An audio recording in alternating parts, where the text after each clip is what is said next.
Hey VC, this is Luke with Hot Wax and Cool Vinyl. Welcome back. Unless this is the first time you're viewing my channel, then welcome. Warm Memorial Day greetings to everyone in the vinyl community. It is nationwide the unofficial start of summer. Hopefully your area is able to get out and enjoy the weekend, or were able to get out and enjoy this weekend. I was able to get some fishing in, and we did some barbecuing, so it was a very pleasant weekend here in New York as well.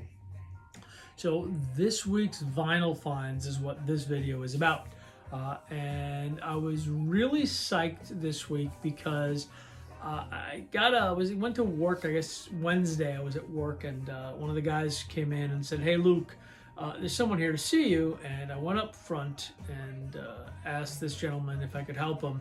And he said, I heard through some friends of mine that you collect records and know about records. I said, yes, I do. How can I help you? And he said, well, I have some records at my house that belong to my family. Can you come over and let me know if they're worth anything? And I said, sure, I'd love to come over and take a look at your records. So I got to go crate diving this week, and it was just so cool, And I actually bought a couple of records from the guy. His collection was just pretty, standard stuff. But let me show you what we were able to get. Okay, so I bought another copy of Come Fly With Me from Sinatra. This is really a nice copy. It's from 1973, Capitol pressing on the orange Capitol label. The cover is just phenomenal. It really is just so vibrant and so just great color, great graphics. I love this particular Sinatra cover. It's while not my favorite Sinatra album, that would be Strangers in the Night. This is a second runner-up, if you will, in my Sinatra stuff. I have one copy already, but I was at this guy's house again, and he was asking, I think he was asking like $2 a record. So I was like, yes, I'll grab that for $2. Thank you very much. Another Sinatra album. This is Close to You. This was a Capitol issue. This was either a 61 or a 62, somewhere in that neighborhood. I really don't know which of the 2 years. I checked it on Discogs, just a cursory glance. But again, nice copy, good graphics, strong cover, strong vinyl. And just a little bit of yellowing, but other than that, was able to get it.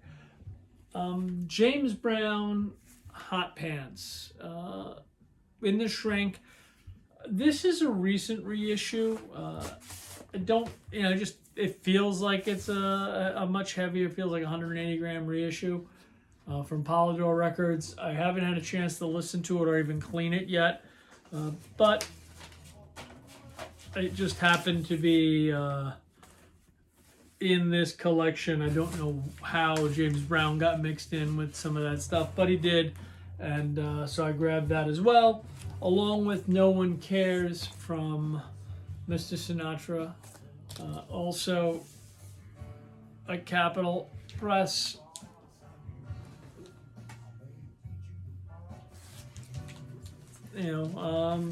Again, really good sounding records. They were stored in the house, but stored in a manner which was really, it was fine. Pink Floyd's The Wall. I have a couple of copies of this already, but for $2, I mean, wouldn't you? Honestly. I picked this up as well from this gentleman. This is Herbie Hancock, Future Shock. So I actually listened to this when I was, much younger, when it first came out. And didn't like it. But as my tastes have changed over the years, I saw it and I bought it from this gentleman. I said, let me give it another spin, let me give it another listen. And you know what? Yet no, still just no, still too disco for me. Just not my thing. Good album though. I mean, as far as good looking album in the shrink with the hype, vinyl's really nice and clean. This was from eBay. This is Great White Wonder, the Dylan bootleg. This is the blank cover with just handwritten disc 1, 2, 3, and 4. I bought it because I really had never heard the whole album all the way through. I heard bits and pieces of it here and there. It's okay. If you're a Dylan aficionado, I could certainly see why you would want this in your collection. Otherwise, it's okay. It's not, the recording quality is mediocre. It's not particularly strong. But, I mean, you know, again, I know there's a couple of big Dylan fans in the VC. So, yeah, if you're a Dylan fan, this is a pretty solid record, I guess. If you don't mind a lower quality sounding record, you know, I guess it's like anything else. If you're a completist or want to be a completist, this is one of those that you're gonna put in your collection. I'm glad to have it in mind, but I won't be. I wouldn't mind trading it if one of my buddies locally here or there wanted to trade with it. Otherwise, it's in my collection. It's just a nice addition to the collection.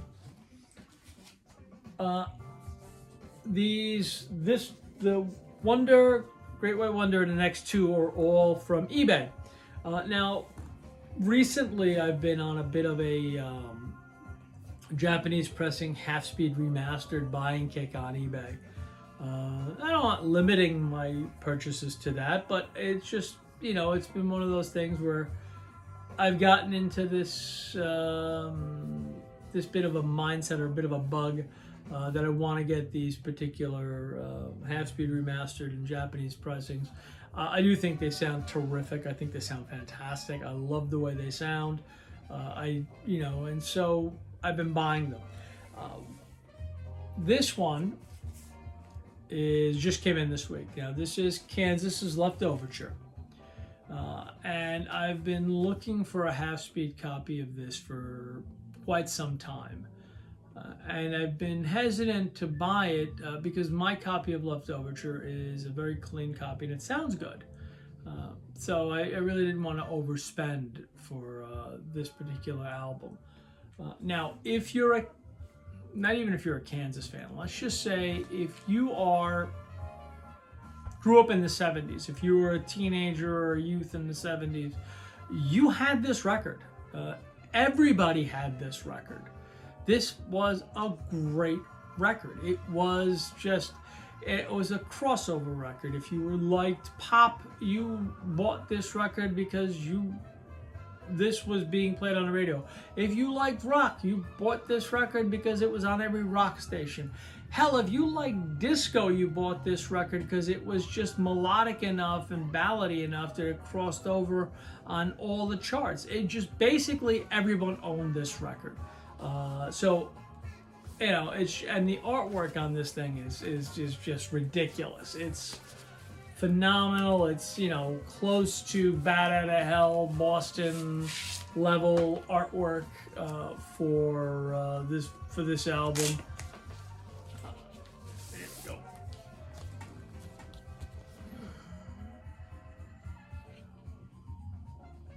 I mean, seriously, it goes without saying just how great the artwork on this album, and also Close to the Edge, but this one just stood out for me when I was a youngster, when I was in, I guess in this particular case, I was like 14 years old when the record came out and I bought it.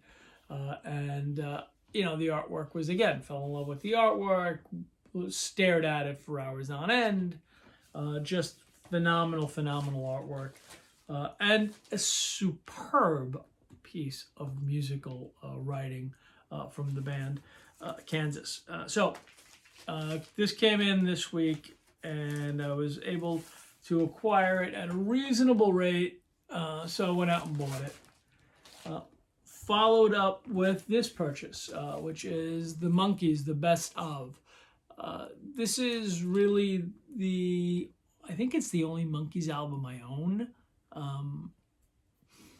And it's got all their pop hits that came on. It's just, look, I bought it for two reasons. It was a Japanese pressing, and it's an amazing condition.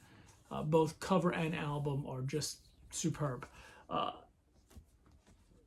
As new, I was just absolutely right on point.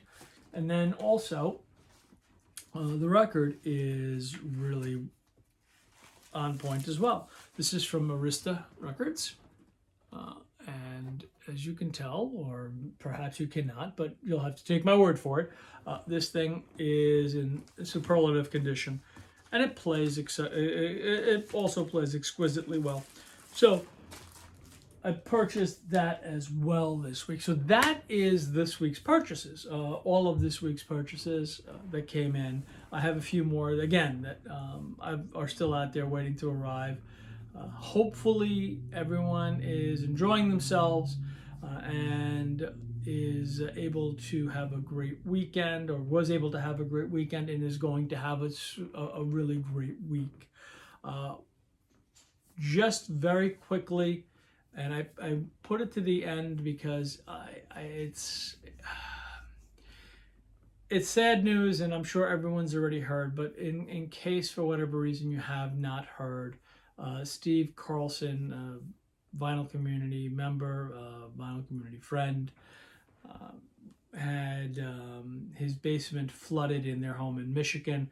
They live close to one of the dams that broke, and so their basement flooded. And when I say flooded, 6 feet of water flooded. So not just 6 inches of water.